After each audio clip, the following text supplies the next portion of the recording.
नमस्कार दोस्तों, मैं एडवोकेट यशवंत यादव आपका स्वागत करता हूं लाइव एडवाइज में। आज देखिए, लोन से संबंधित आपको ऐसी जानकारी मिलेगी जो लोन के ट्रैप में से बाहर कैसे निकले। जो लोन के जंजाल में आप फंस गए हैं तो वहां से बाहर कैसे निकला जा सकता है, क्या तरीका है। तो पूरी वीडियो देखेंगे तो आपको पूरा डाउट क्लियर हो जाएगा कि अगर आप मल्टीपल लोन में फंस चुके हैं तो क्या तरीका है। क्योंकि मैं वीडियो हमेशा आपको बनाता हूं कि रिकवरी एजेंट से कैसे निपटना है, आरबीआई की गाइडलाइन क्या है, माननीय सुप्रीम कोर्ट का जजमेंट क्या है, हरासमेंट से कैसे बाहर आए। जो रिकवरी एजेंट जो आपको गलत तरीके से हरास कर रहे हैं तो उससे बाहर कैसे आना है। मल्टीपल लोन में आप फंस गए हैं तो एक लोन को चुकाने के लिए दूसरा, तीसरा, चौथा, मल्टीपल 10-10 लोन, 20-20 लोन में फंस चुके हैं तो वहां से बाहर निकले का तरीका क्या है, कैसे वहां से बाहर निकलेंगे, आपको आपके राइट्स क्या हैं, आपका अधिकार क्या है। ये कर्ज मुक्त जिंदगी, जो कर्ज मुक्त जिंदगी जीते हैं तो उस कर्ज मुक्त जिंदगी कैसे जिएंगे।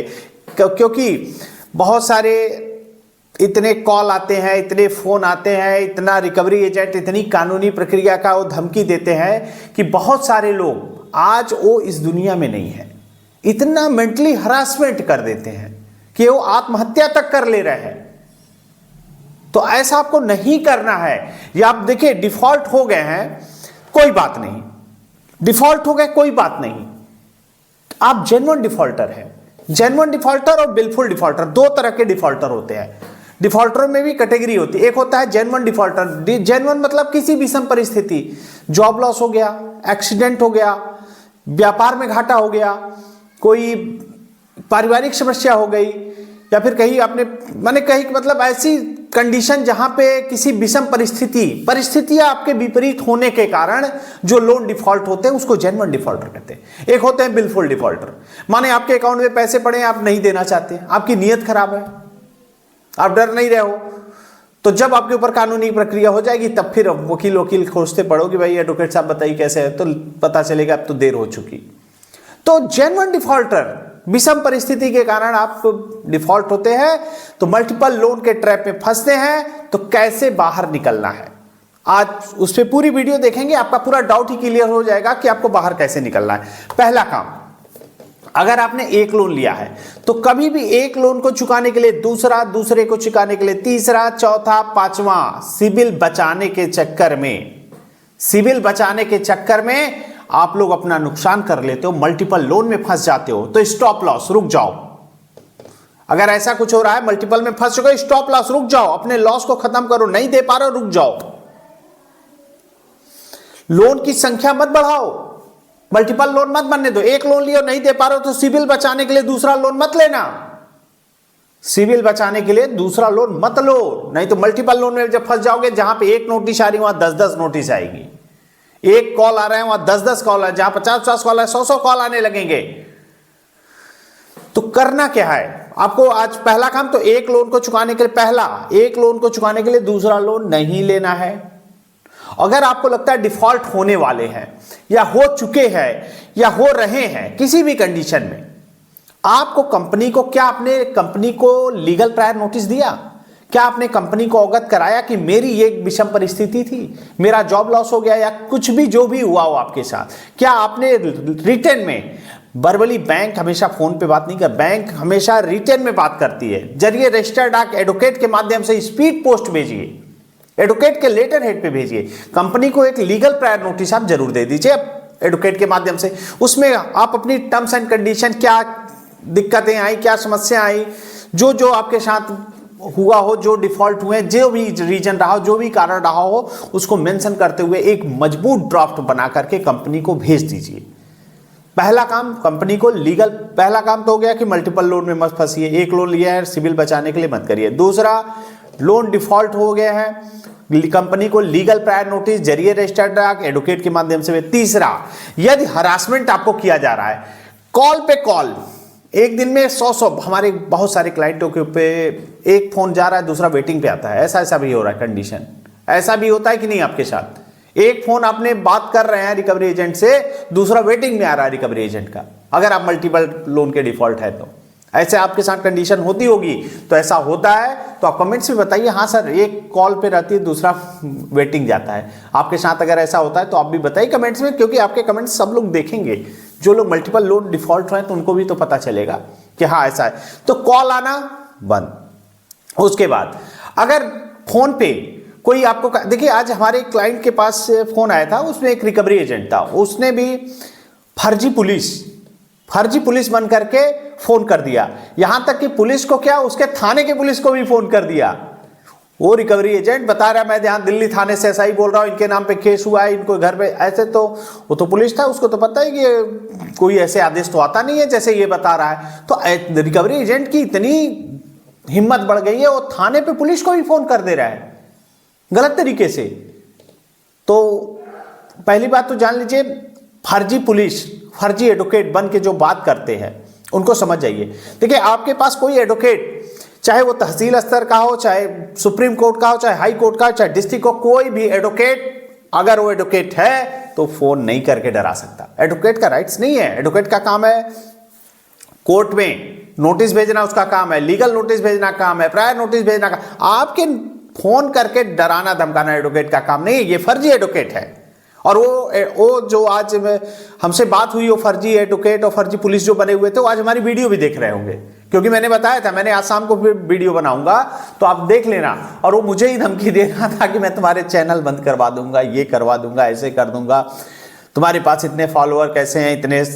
तो मैंने कहा अच्छा ठीक है, ऐसे देखिए रिकवरी एजेंट को तो तकलीफ होगी, क्योंकि मैं उनके आपको अपने अधिकार बता रहा हूं, और वो लोग गलत तरीके से, फर्जी पुलिस, फर्जी एडवोकेट। तो कोई भी पुलिस का फोन कभी आपके ऊपर ऐसे नहीं आएगा कि आपको डराने के लिए, कि आपको डराया जा रहा है कि हाँ इस थाने से बोल रहा हूं, आप इस एडवोकेट का नंबर है, आप इनसे बात कर लीजिए, नहीं तो कानूनी कार्रवाई हो जाए। ऐसा अगर बात आए तो आप समझ लीजिए वही सर ने जो बताया वही है, दो कौड़ी के भिखारी वही जो फोन करके ऐसे ऐसे कर रहा है। तो फर्जी पुलिस, फर्जी एडवोकेट बन के बात करते हैं। तो कॉल पे कोई बात, कॉल आए बंद कर दो कॉल उठाना। पता तो चल ही जाता है ट्रू कॉलर में कि हाँ फर्जी वाले हैं, वो रेड कलर से आ जाता है। या फिर number not in phone book he on कर लो, तो आपके कॉल की समस्या समाप्त। दूसरा क्या होता है, रिकवरी एजेंट अगर घर पे आते हैं, उनसे आई कार्ड है, अगर आपने जहां से लोन लिया है उस बैंक का आई कार्ड होना चाहिए। अगर आई कार्ड है तो ठीक है, उनसे पूछिए क्या आप आई कार्ड, तो पूरे यहाँ पे 1000 लोग एम्प्लॉय हैं तो हजारों के पास आई कार्ड है, क्या तुम्हें हमारे घर पे विजिट करने के लिए विजिट लेटर है?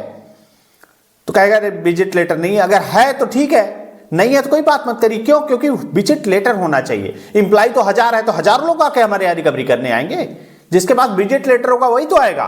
तो ID card, home visit letter, DRA का लाइसेंस, डेप्थ रिकवरी एजेंट का लाइसेंस होना चाहिए। अगर इतने डॉक्यूमेंट 3 हैं तो बात करो, नहीं तो बात निकालो, कोई जरूरत नहीं इनसे बात करने की। और घर के अंदर तो ये आ ही नहीं सकते।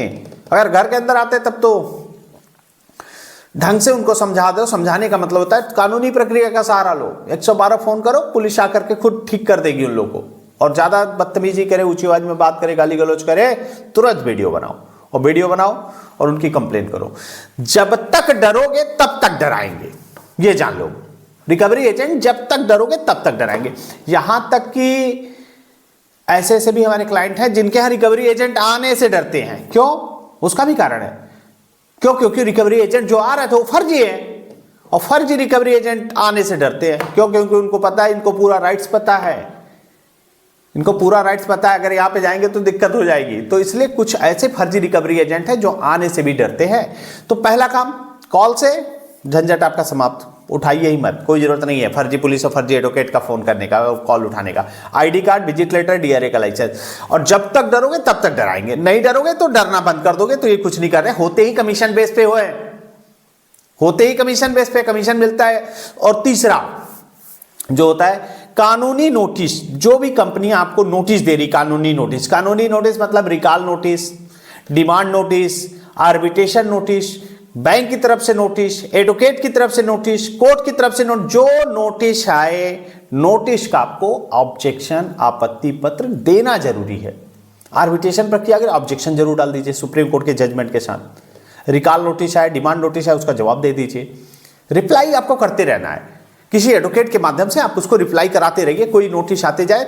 और एक टॉपिक 5वां या चौथा जो भी है, चौथा टॉपिक है कंपनी कानूनी नोटिस वगैरह तो हो गया। हाँ, अब कंपनी अगर सेटलमेंट लेटर देती है तो सेटलमेंट लेटर को वेरीफाई जरूर कराएं, क्योंकि बहुत सारे ऐसे फर्जी रिकवरी एजेंट फर्जी सेटलमेंट लेटर दे दे रहे हैं, एडिट करके नाम बदल के ऐसे कर दे रहे हैं ताकि आप अपने अकाउंट में ही पैसे डाल रहे हैं, लेकिन आपके पैसे ब्याज, पेनल्टी, जुर्माने में चला गया और आपका तो सेटलमेंट हुआ ही नहीं।